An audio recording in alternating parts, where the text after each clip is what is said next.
একটা দল পাগল হইয়া গেছে। কি হয়ে গেছে?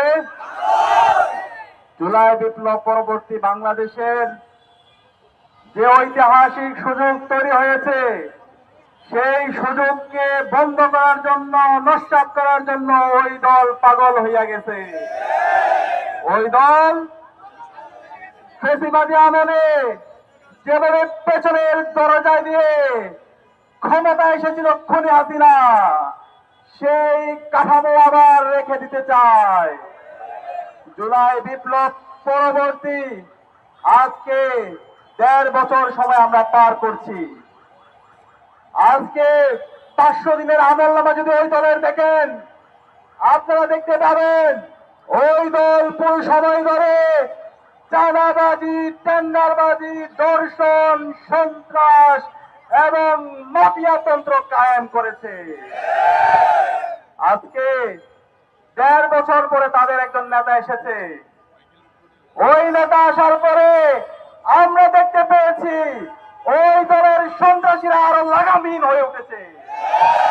ওই নেতা আসার পরে বাংলাদেশের প্রতিটি ক্যাম্পাসে ক্যাম্পাসে যেই গণতন্ত্রের ধারা শুরু হয়েছে, সেই গণতন্ত্রের ধারা বন্ধ করার জন্য পাগল হইয়া গেছে। আমরা দেখতে পেয়েছি শাহজালাল বিজ্ঞান ও প্রযুক্তি বিশ্ববিদ্যালয়ের যে নির্বাচন, সেই নির্বাচন কমিশনের সামনে মত তৈরি করে এবং বিচার বিভাগকে প্রভাবিত করে ওই নির্বাচনকে বন্ধ করেছে। আজকে সারা বাংলাদেশের মানুষ দেখছে ওই দল বাংলাদেশের গণতন্ত্র চায় না, তারা বাংলাদেশের মাফিয়াতন্ত্র চায়। আমরা দেখতে পাচ্ছি 12 ফেব্রুয়ারি আসার আগে তারা পরাজয় হয়ে গেছে। তারা দেখতে পাচ্ছে বাংলাদেশে আজকে সকল নাগরিকরা তারা ইনসাফের পক্ষে অবস্থান নিয়েছে। বাংলাদেশের যে 4 কোটি তরুণ, তারা 5টি ছাত্র সংসদ নির্বাচনে ইনসাফের পক্ষের প্রতিনিধিদের পক্ষে তারা অবস্থান গ্রহণ করেছে। এবং আসন্ন যে নির্বাচন, 12 ফেব্রুয়ারি যে নির্বাচন, সেই নির্বাচনে ইনসাফের পক্ষের প্রতিনিধিদেরকে বিজয় করার জন্য তারা মুখিয়ে আছে। এই বিজয় দেখে তারা পাগল হইয়া গেছে। আজকে তারা কাপুরুষের মতো সারা দেশে আমার মা বোনদের উপর হামলা করছে। আমরা বলতে চাই, ওই বিএনপি সন্ত্রাসীরা আর কোন মা বোনদের উপর তারা হামলা করে আমরা সারা দেশের 18 কোটি জনতাকে প্রতিরোধ করে তুলবো। আর ছাড় দেওয়া হবে না, আর ছাড় দেওয়া হবে না। তোদেরকে বলতে চাই, এই জুলাই বিপ্লবে ছাত্রলীগের সন্ত্রাসীরা খুনি হাসিনার পেটোয়া বাহিনী 15 জুলাই আমাদের বন্ধুদের উপর ঢাকা বিশ্ববিদ্যালয়ে হামলা করেছিল।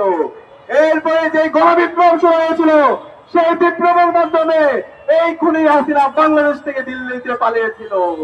সুতরাং সাবধান করছি, আর কোন মায়ের উপর যদি তোরা হামলা করো, আর কোন আমার বোনের উপর যদি হামলা করো, তোদেরকে আমরা আর এক মুহূর্ত সহ্য করবো না। সুতরাং সাবধান করছি, জনাব তারেক রহমান, আপনি মজলুম ছিলেন, আপনি জালেম হয়ে উঠবেন না, আমরা ছাড় দিব না। আমরা কি সামনে বলবো বাংলাদেশের সকল নাগরিকদেরকে, যে মা আমাদের 10 মাস 10 দিন গর্ভধারণ করে আমাদেরকে জন্ম দিয়েছে, যে বোনকে আমরা জীবনে সবচেয়ে বেশি ভালোবাসি, সে বোনকে, সেই মাকে, সেই সন্তানকে যেই সন্ত্রাসীরা, যে কুলাঙ্গারা হামলা করছে, বিভক্ত করার হুমকি দিচ্ছে, তাদের বিরুদ্ধে আগামী 12 ফেব্রুয়ারি গণলড়াই দিতে হবে। ইনশাআল্লাহ আগামীর যে বাংলাদেশ হবে, সেই বাংলাদেশ হবে ইনসাফের বাংলাদেশ। আগামীর যে বাংলাদেশ হবে, সেই বাংলাদেশের চাঁদাবাজ, টেন্ডারবাজ, সন্ত্রাস এবং দর্শকের কোনো ঠিকানা হবে না। একসাথে আমরা বলতে চাই, নির্বাচন কমিশনার, আপনারা কি করছেন? আপনারা হাতে ছুরি নিয়ে বসে আছেন কেন? আপনারা কি চান এই পিছন দিক দিয়ে এরকম দর্শক খুনি হাসিনার এবং যারা এই ফ্যাসিবাদী কাঠামোকে রেখে দিতে চায়, সেই ধরনের একটি যেন নির্বাচন দিয়ে আবার সেই ফ্যাসিবাদী কাঠামোকে রেখে দিতে আমরা এটা সহ্য করব না। সকল দলের জন্য লেভেল প্লেইং ফিল্ড এনশিওর করতে হবে।